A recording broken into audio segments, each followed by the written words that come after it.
Hello. Hello. Can I speak to Eleanor, please? This is Eleanor speaking. Hi. My name is Jan.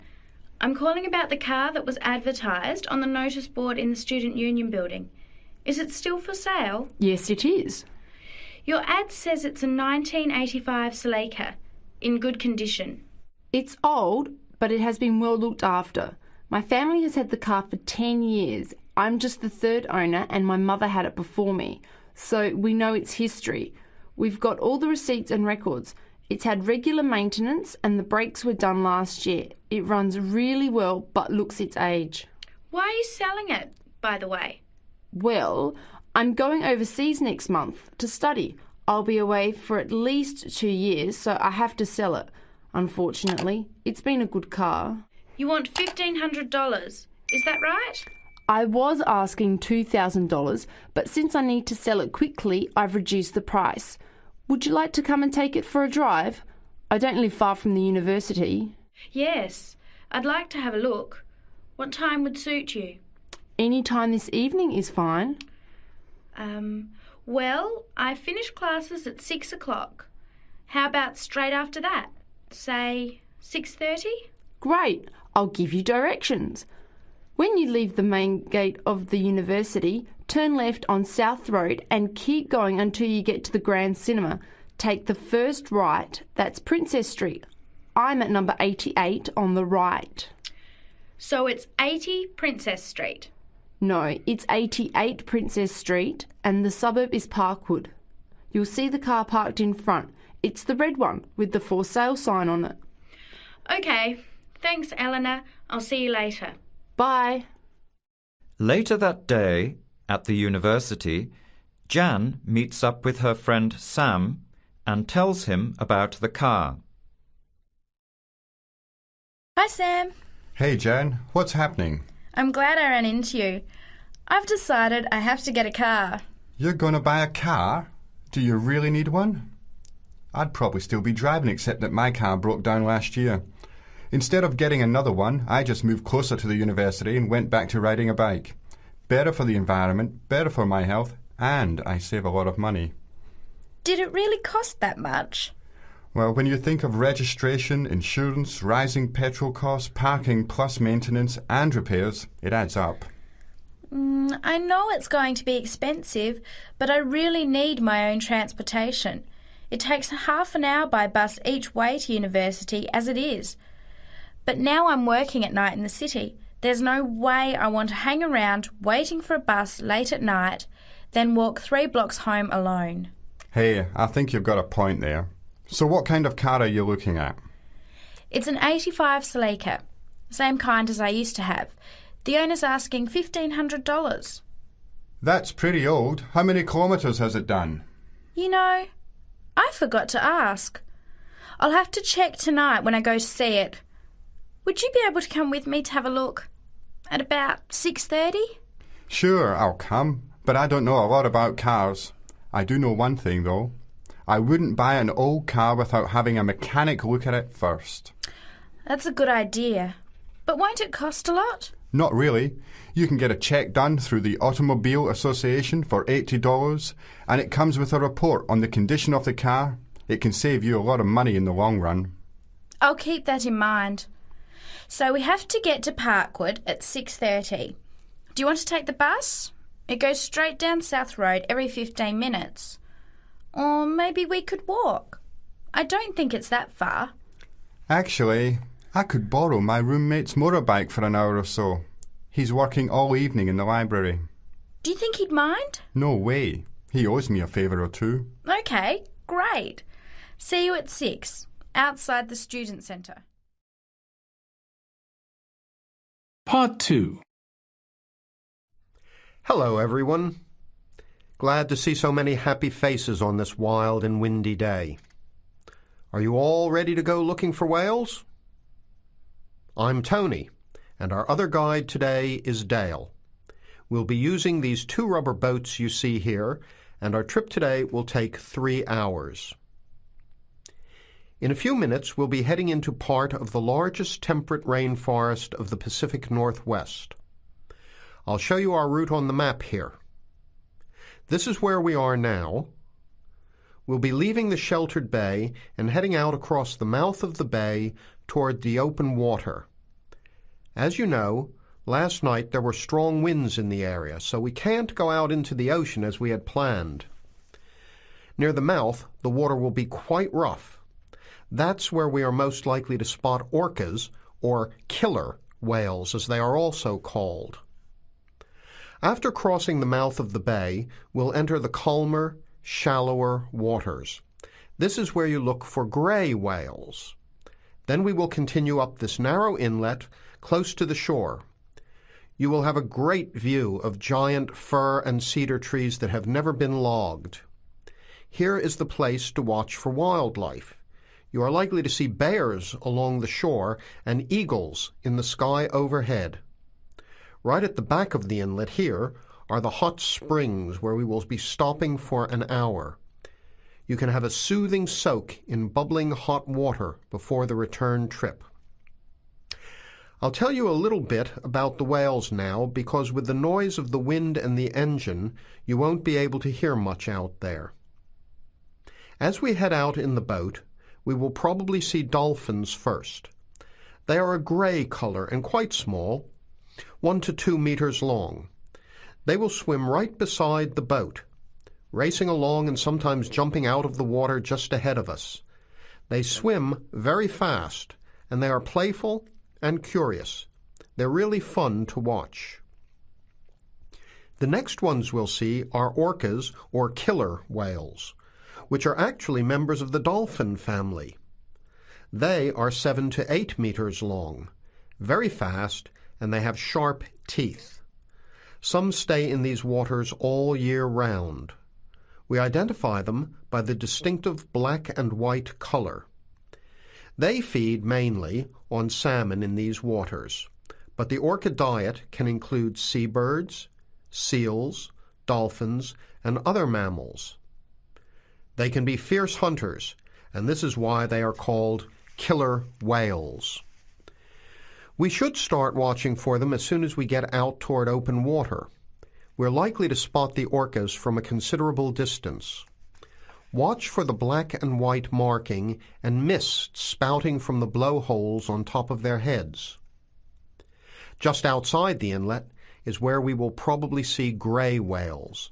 The grays are migratory. They pass through here twice a year, moving from far in the north where they feed to the warm southern waters where they breed. You are very lucky today because several have been reported in the area. Unlike the orcas, grays are solitary, except when you see a mother with a calf. The gray whales are much longer and heavier than the orcas, 14 meters long, and weighing up to 30 tons. The gray whales are filter feeders, gathering tiny ghost shrimp from the sand at the bottom. We recognize grays from their tail fins because each one is different. Once we find the whales, we'll come up as close as we can safely. We are allowed to approach the whales no closer than 50 meters, but that feels pretty close when you are in the presence of animals this big. You'll see mist coming out of the blowholes when they breathe out, and you'll hear a loud hiss.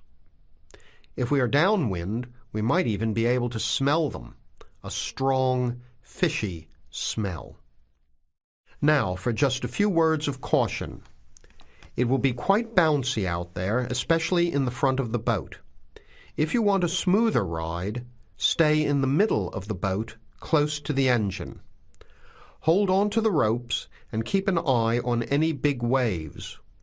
Be alert so you don't get thrown out of the boat. In case of an emergency, you are all wearing survival suits. They'll keep you warm and dry in or out of the water.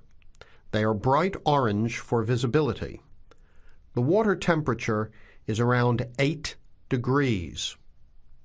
Without these suits, you would only last a few minutes in this cold water. With these suits, your survival time is increased dramatically.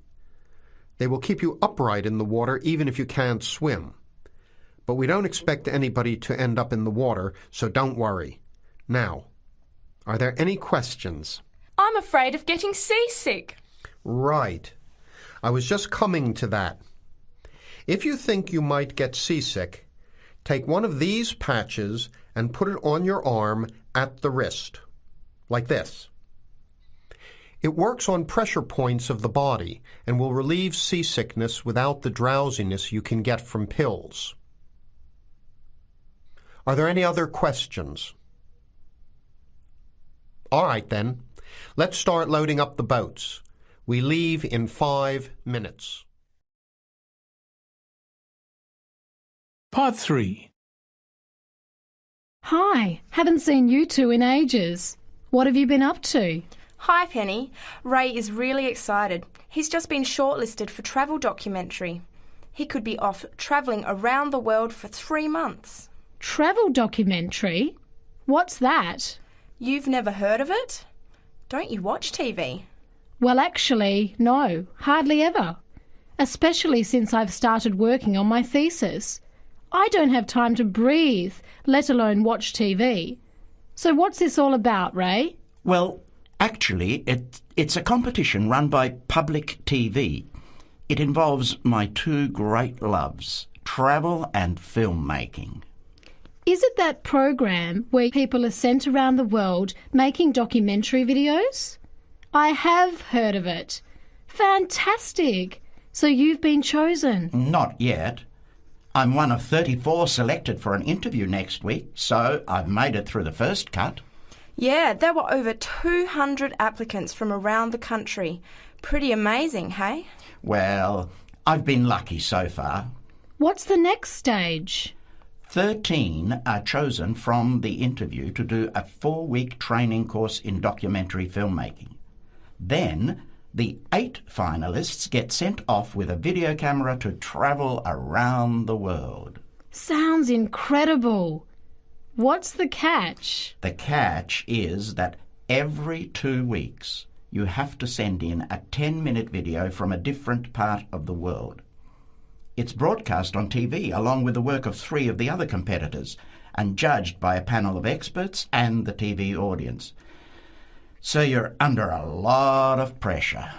Wow, I guess so. You mean you're on television every 2 weeks? Yep, that's right. But first I have to be selected. Do you have to have any filmmaking experience to apply? Some background in photography or video making helps, but you're not supposed to be an expert. In fact, you can't apply if you've already worked in filmmaking. We all get the same 4-week course, so we start with the same skills. Can you go anywhere in the world you want? Each competitor makes up his or her own travel plans and has to get them approved. Have you talked with anyone else who has done it? As a matter of fact, just last week I met Sarah Price, a girl from here who did it last year. What did she have to say about it? She said it was the most amazing experience of her life, but it was really tough at times. I think you'd have to be really brave to take off like that alone with so much responsibility. It's not like going on a holiday, is it? No. 2 weeks in a country, often where you can't speak the language, to find a story, film it, organise all the editing. Then you're off to a completely different part of the world to start all over again. Pretty exhausting, but exciting too. What a way to see the world. What about Sarah Price? Did she have any bad experiences? She said the worst part was when she got some mysterious fever in Mongolia and thought she might have to be sent home. Fortunately, it got better, but she said it was scary to feel really ill when you're alone so far away. So what made you want to apply? When I saw the program on TV a while ago, I thought, this is for me. I've always wanted to travel, but needed to work for a year before I could even think about it. Then a new series started up. I thought, now's my chance. Don't you think you'll be lonely? I don't think I'll have time to be homesick.